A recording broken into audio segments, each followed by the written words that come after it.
দিনে সুস্থই ছিলেন, সন্ধেতেই হঠাৎ অসুস্থ হয়ে পড়েন এবং রাতেই তিনি ইস্তফা দেন। উপরাষ্ট্রপতি পদ থেকে এবার ইস্তফা দিলেন জগদীপ ধনকর। এখানে অনেকগুলো প্রশ্ন তৈরি হচ্ছে রাজনৈতিক অলিন্দে। তিনি কি সত্যিই অসুস্থ, নাকি তাকে নীরবে অপসারণ করা হলো? তবে আপাতত জগদীপ ধনকরের পর্ব শেষ হয়েছে। আবার অনেকে বলছেন যে তাকে নতুন করে পুনর্বাসন দিতে হতে পারে।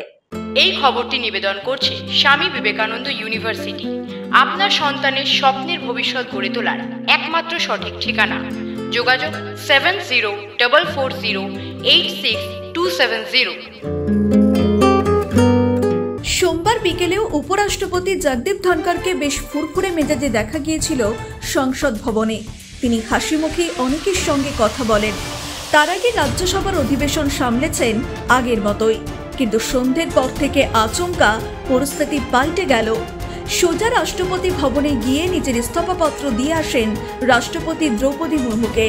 চিঠিতে তিনি জানান, অসুস্থতার জন্যই উপরাষ্ট্রপতি পদ থেকে ইস্তফা দিতে চান। আশ্চর্যের বিষয়, কালক্ষেপ করে রাষ্ট্রপতিও তার ইস্তফাপত্র মঞ্জুর করে নিলেন।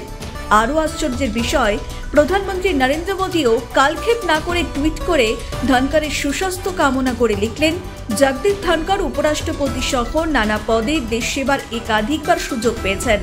আমি আশা রাখি তার শরীর স্বাস্থ্য আগামী দিনে ভালো থাকবে। সবকিছুই যেন কেমন রহস্যজনক ঠেকছে রাজনৈতিক কারবারিদের কাছে। বিরোধী শিবিরও গোটা বিষয়টি সন্দেহের আতশ কাচের নিচে ফেলে পরখ করতে চাইছে। ডাল মে কুছ কালা হ্যায় কিনা? আচমকা কেন ইস্তফা দিলেন ভারতীয় রাজনীতিতে কার্যত উল্কার গতিতে উপরে উঠে আসা বিশিষ্ট আইনজীবী জগদীপ ধনকর? আরএসএস এর সঙ্গে ওতপ্রোতভাবে যুক্ত ধনকর প্রথমে পশ্চিমবঙ্গের রাজ্যপাল হয়ে আসেন। তাকে বাংলায় পাঠিয়ে শাসক দল তৃণমূল কংগ্রেস এবং তৃণমূল নেত্রীকে বড় বার্তা দিতে চেয়েছিল কেন্দ্রীয় সরকার। জগদীপ ধনকর সেই কাজটা তুখোড়ভাবে করেছিলেন। প্রায় মুখ্যমন্ত্রী মমতা বন্দ্যোপাধ্যায় এবং রাজ্যপাল জগদীপ ধনকরের মধ্যে বিতর্ক লেগেই থাকত। বাংলার সংবাদ মাধ্যমে সেই সময় কম লেখালেখি হয়নি। তারপর তাকে সোজা উপরাষ্ট্রপতি পদে মনোনয়ন দিল কেন্দ্রীয় সরকার। বিগত 2 বছরে বিতর্ক যে তাকে তাড়া করেনি তা নয়। কেউ কেউ প্রশ্ন করছেন, সাম্প্রতিক সময়ে বিচার ব্যবস্থা সংস্কার প্রসঙ্গে জগদীপ ধনকরের মন্তব্য এবং বিচারপতি বর্মা অপসারণ নিয়ে তার মন্তব্য যথেষ্টই অস্বস্তিতে ফেলেছিল কেন্দ্রের বিজেপি সরকারকে। মনে করা হচ্ছে এখান থেকে বিপদের উৎপত্তি।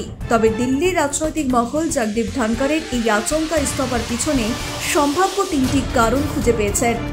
প্রথমত, বিচার ব্যবস্থা কেন্দ্রীয় তার সাম্প্রতিক কিছু বিতর্কিত মন্তব্য এবং বিচারপতি যশবন্ত বর্মার অপসারণ কাণ্ডে তার অতি সক্রিয়তা।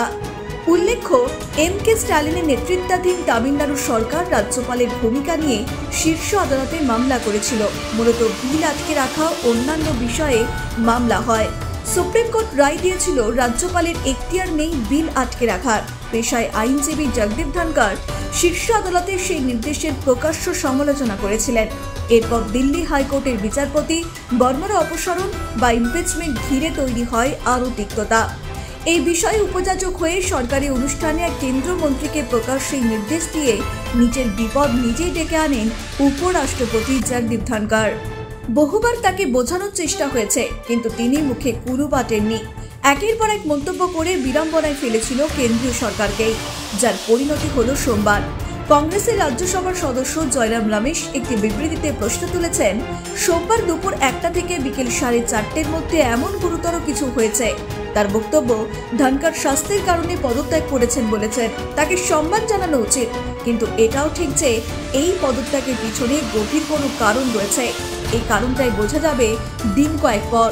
তাকে দলীয় কোনো পদে আনা হচ্ছে নাকি পাকাপাকি নির্বাসন। ব্যুরো রিপোর্ট, নিউজ বর্তমান।